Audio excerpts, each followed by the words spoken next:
Welcome to another one of our leadership videos from Silver Bay. Again, we're grateful to Kyle and Rob and the staff of the Alliance of New York State YMCAs for providing us this opportunity. And thank you, Alliance staff, for your daily calls that are providing such information and are so helpful for all of our YMCAs across the state of New York. And we're also grateful for our colleagues here at Silver Bay, Steve Tam, our CEO, and Austin Porth, who's providing our video work. Without all of our staff, none of this would be possible. So to the Silver Bay staff, thank you. And whether you're in Buffalo or Rochester or Syracuse, Binghamton, Albany, Long Island, New York City, Rockland County, Plattsburgh, Saratoga, Glens Falls, or any of the 39 YMCAs in the state of New York, warm greetings to you all. The topic for today is the challenging road to transformational leadership. You most likely have heard the term transformational leadership, and this is different than the concept of transactional leadership. Both are needed, transactional and transformational. But in the end, transformational leadership is what really brings about the opportunity for people to grow and change, both staff members and members at our YMCA. Transactional leadership, we can understand that. We transact. I do this for you, you do this for me. There's some transaction that takes place between us, and that's good, and we need that. But transformational leadership is deeper than that. Transformational leadership is that I share something at a deeper level, maybe offer something to you, you offer something to me, we offer something to our members that is deeper than just a transaction. We offer them an experience. And that's what transformational leadership is about. And that's how transformational leadership changes lives. We often say programs don't change lives, relationships change lives. A good example of this is the Alcoholics Anonymous movement. What a great program that is, and it's changed millions of people's lives. But it's not the AA program that does it, it's the relationships within AA that actually change lives. And the same is true in the YMCA. Whatever program it is, let's take youth basketball. That's a great program. And youth basketball, it's not the program that changes lives, it's the relationships within the program that changes lives. So this leads us to the question, how do we create a transformational culture in our YMCAs? So many of our YMCAs have these cultures going. And we know that every day lives are changed in our YMCAs. Of course, our hearts are so saddened because our Ys are all closed at this point, but that will change. And again, we will be back to developing relationships in the YMCA that change lives. So how do we establish a transformational culture in our YMCAs? As I begin to look at this question, I want to emphasize the importance of leadership at all different levels of our YMCA. Whether you're a mid-career YMCA professional, a first-year program director, or the CEO, or any other sort of opportunity that you have to work in the YMCA, whether you've been there a long time or a short time, it doesn't make any difference. What I'm going to talk about leadership today applies to all of us, wherever we are in the organization, and that we want to grow not only to be YMCA professionals, but to grow and to be leaders in our family, leaders in life, leaders in our churches and our civic organizations. We want to lead with our life. So back to the question, how do we establish a transformational culture in our YMCA? To look at this question, I want to introduce the research and the work of Jim Collins. Jim was a former professor in the MBA program at Stanford University who went on to establish a learning laboratory on leadership development in Boulder, Colorado. And for those of you who are familiar with Collins's research and his work, this will be a refresher. And for those of you that have not been exposed to his work, I hope this is helpful for you. Jim has co-authored or written 6 books, which have sold collectively over 10 million copies. And the book that I want to focus on today is Collins's book called Good to Great. It was published in 2001 and has sold more than 4 million copies. You might say, boy, that's a 19-year-old book and 19-year-old research.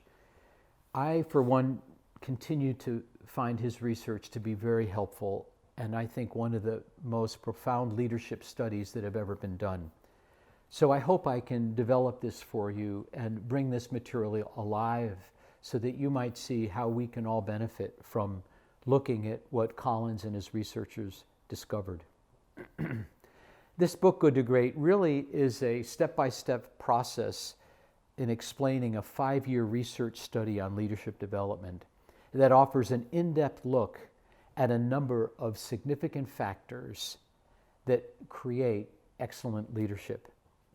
The study examines 1,435 different companies around the country.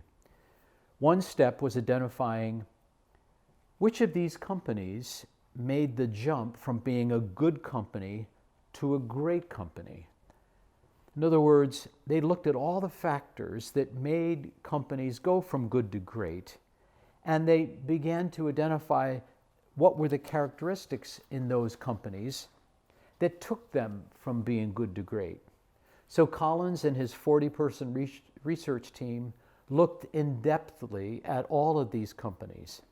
In the end, they found there were 11 companies that met the criteria they had established from going from a good to a great company.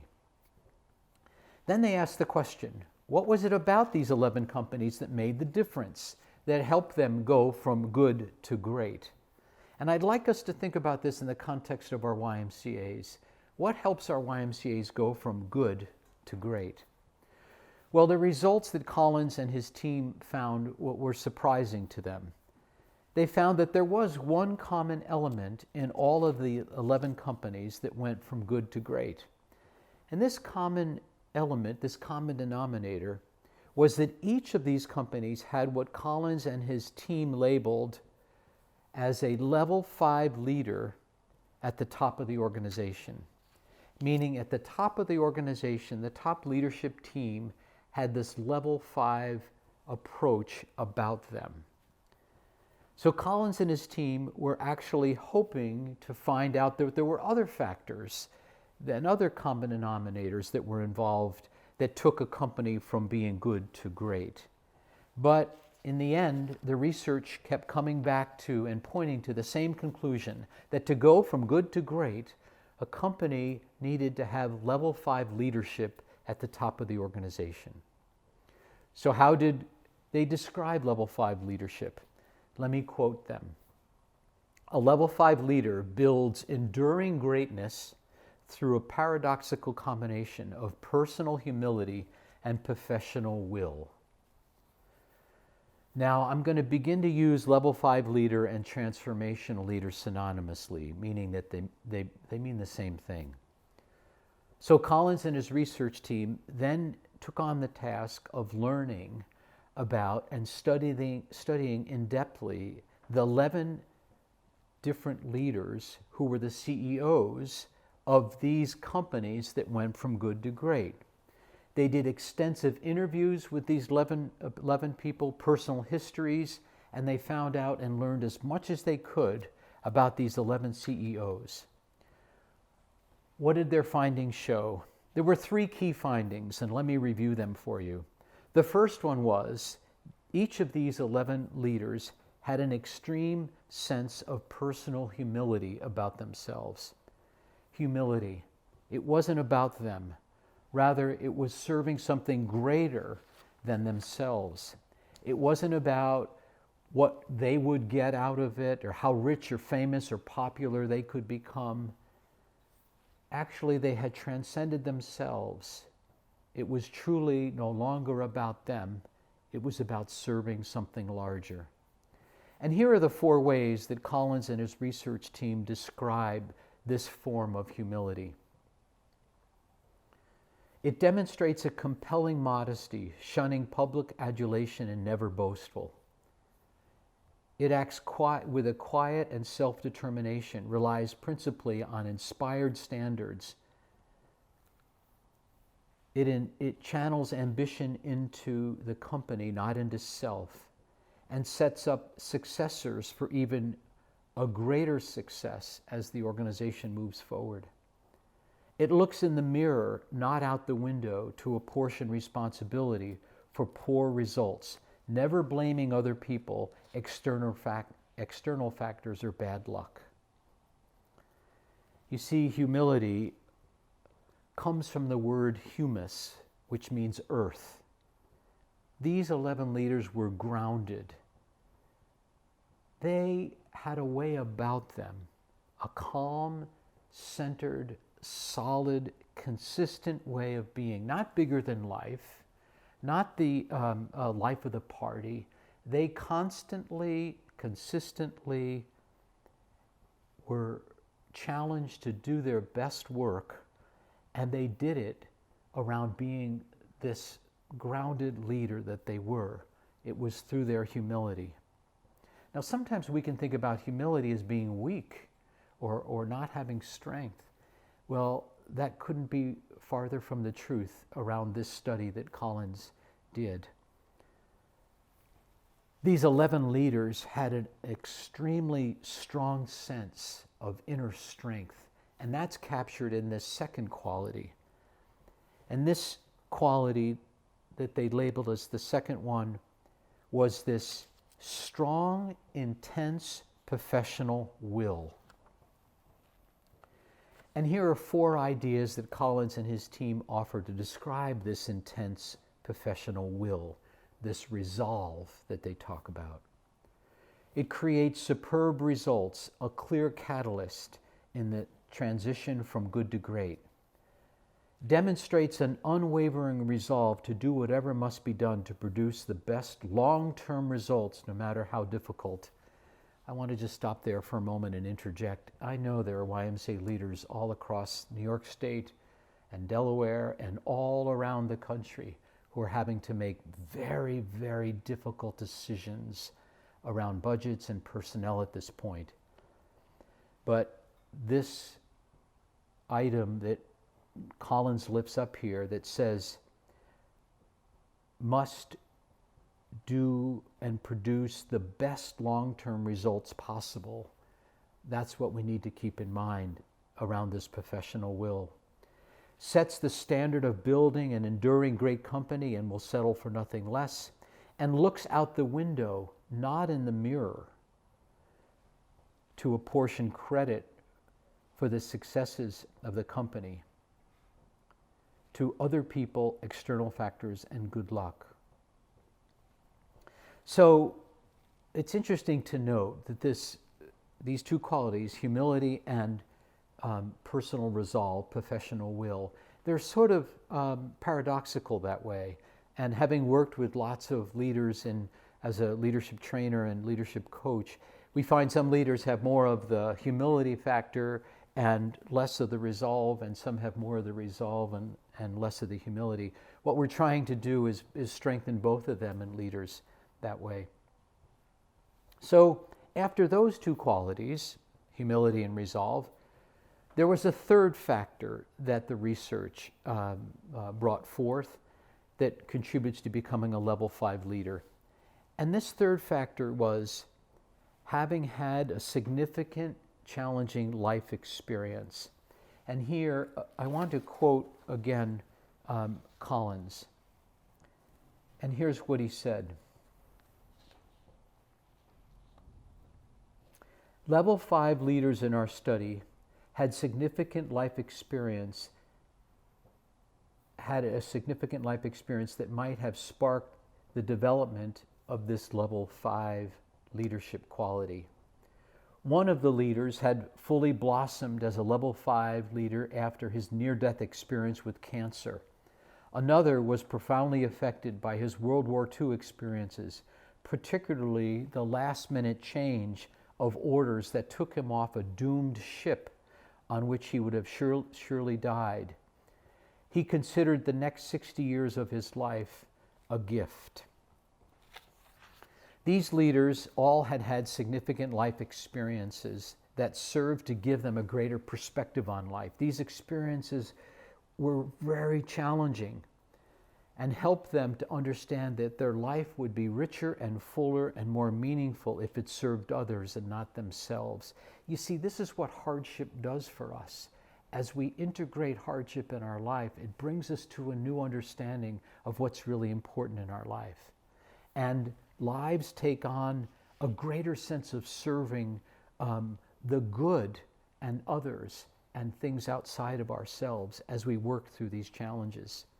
You see, these leaders were secure in who they were, not needing to compensate for a sense of inner insecurity. And they didn't need to lead others in order to bolster their own ego.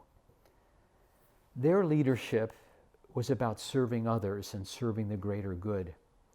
They had transcended themselves, hence had become a transformational leader, a level 5 leader. So that's why I entitled this talk, The Challenging Road to Transformational and Level 5 Leadership. When a person has really challenging life experiences and are willing to integrate these experiences and learn from them, they come out on the other side with a different perspective on life.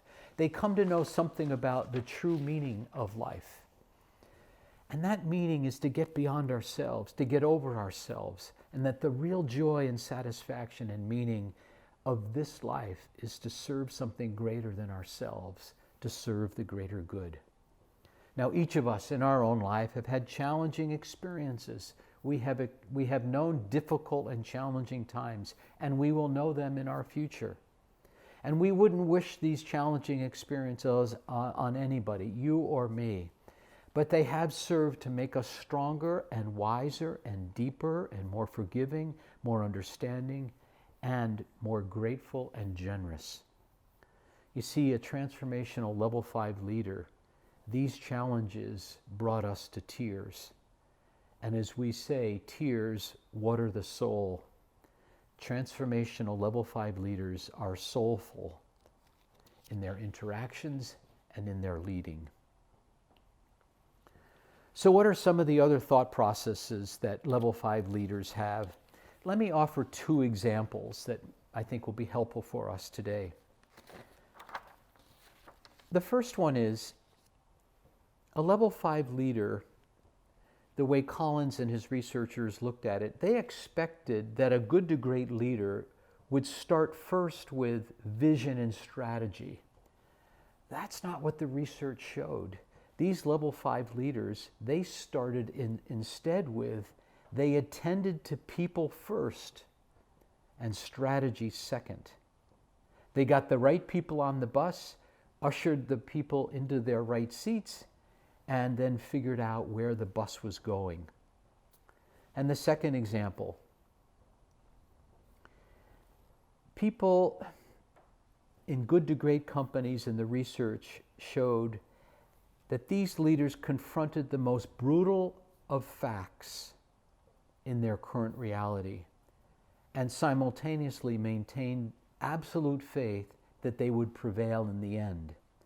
They held both disciplines, the brutal facts and confronting them, and at the same time, the faith knowing they would come out in a positive way in the end.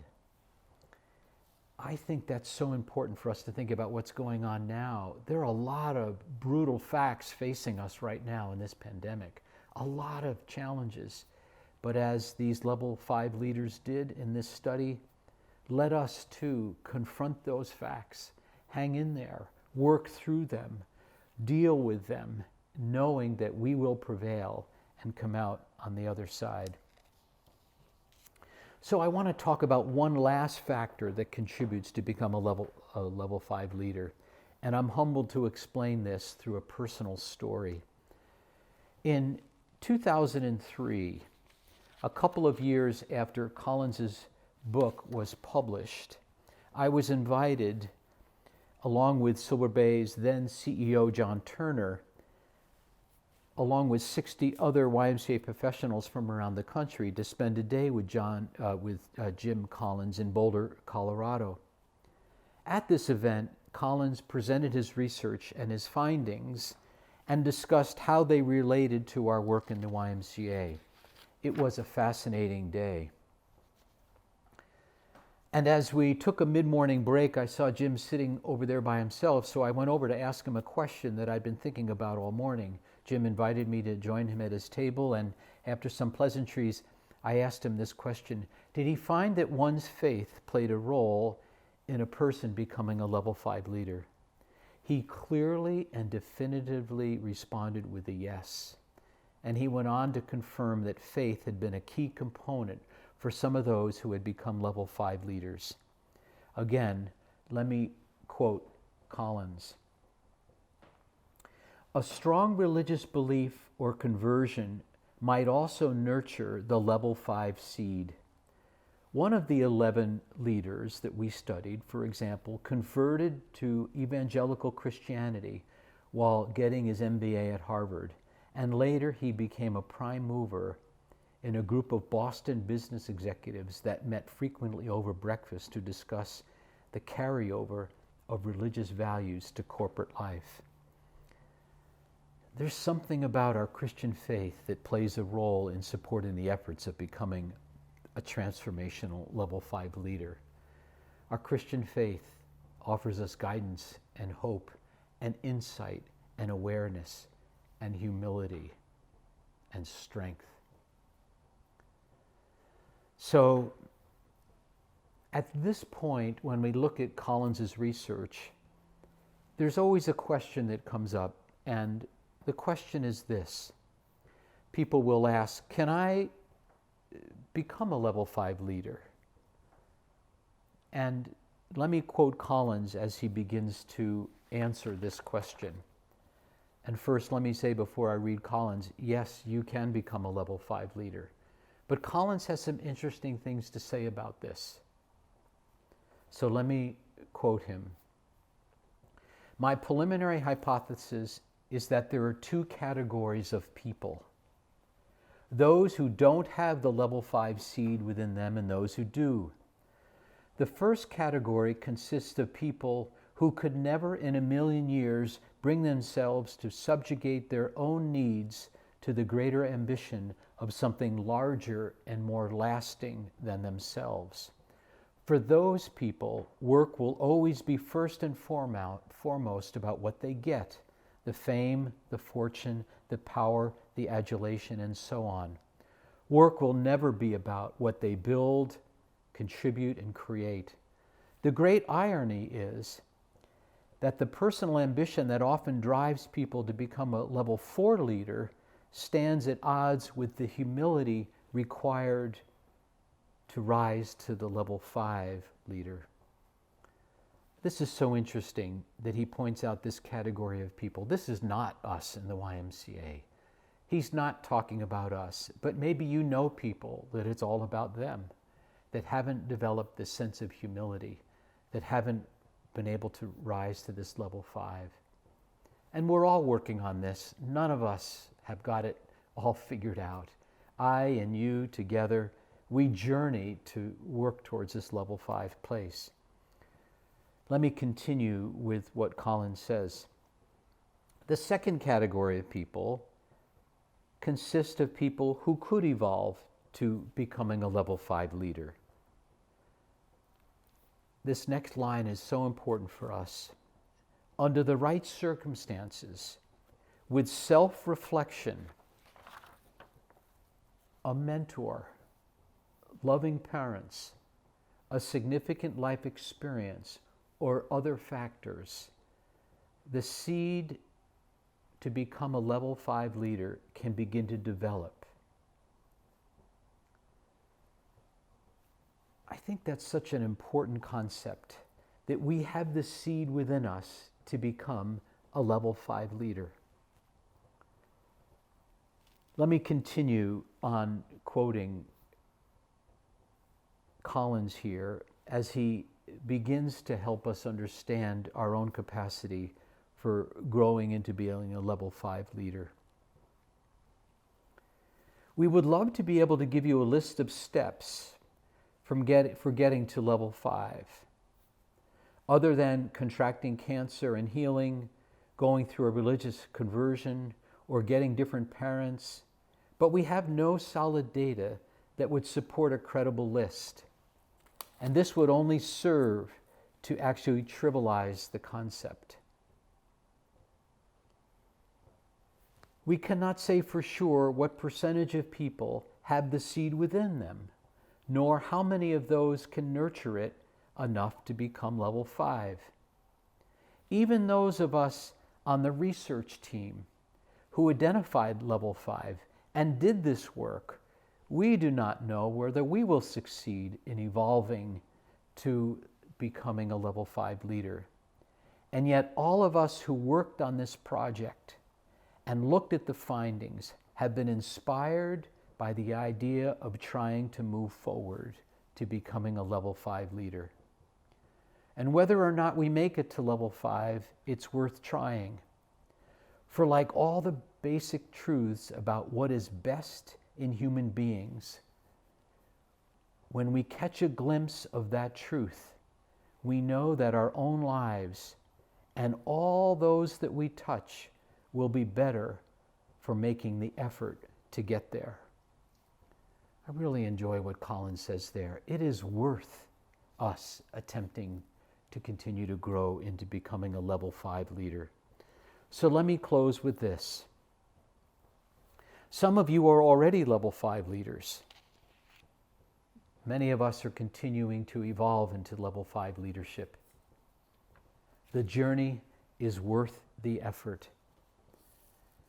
And let me suggest that it's times like these most challenging of times, that are helping us to become more a level 5 leader. When Collins includes the idea that challenging life experiences contribute to becoming a level 5 leader, he's talking about what we're going through right now, right today, this pandemic. These times are offering us the opportunity to deepen in our capacity to grow into becoming a level 5 leader. The challenges that we're presented with, both professionally and personally during this time, as difficult as they are serving to shape us in becoming more complete and whole and competent, more like level 5 leaders. They are teaching us humility and resolve. And not only just for our work at the YMCA, but to lead in civic organizations, in our churches, in our families. Let me offer this. Stay the course. Hang in there. Muster the strength that's needed. Call upon trusted colleagues and mentors. Redouble your efforts. Rely on your faith. Take time to support your own health and well-being. In times like these that challenge our capacity to stay the course, it is times like these that ask us to dig deep into the reservoirs of strength and energy we never knew we had. We are finding a new gear. These circumstances we're dealing with now ask us to deliver on what it truly means to be committed. Committed to life, committed to our families, and committed to our YMCAs. What do we believe? What do we stand for? Where do we find hope? Now is the time for us to show up. And you are already showing up. There are great things going on in YMCAs. And I'm hearing stories about YMCAs that are becoming food banks and doing virtual programming and reaching out to people and meeting needs. We are making it happen in the most trying of times. Congratulations to all of you and what you're all doing each and every day. These are times of character building, and the strengthening of our humility and our resolve are happening as we speak. And do know this, you are not alone. So many others are struggling and are challenged. I've talked with many. We will get through this. This too will pass. And at some point, somewhere, hopefully not too far ahead, our YMCAs will flourish and thrive again. And we will open our doors. And we will again provide life-changing experiences for millions of young people, adults, and families. We will rise again. You can count on that. Thank you for joining us today.